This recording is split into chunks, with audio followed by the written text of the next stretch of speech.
我叫阿刚，合作愉快。请问大哥尊姓大名？我没有名字。那我帮你想个简单好记的。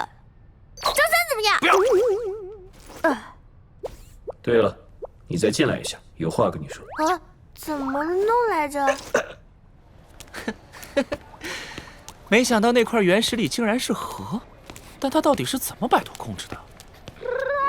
别硬来呀！哥哥是说不需要我才脱了。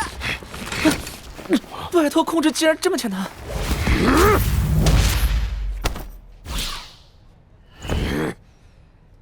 你真以为自己对付得了我？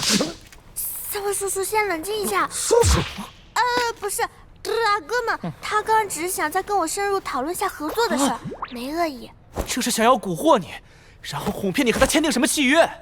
但他倒是没骗我。如果刚才没有我，他早死绝了。所以我们现在是搭档了。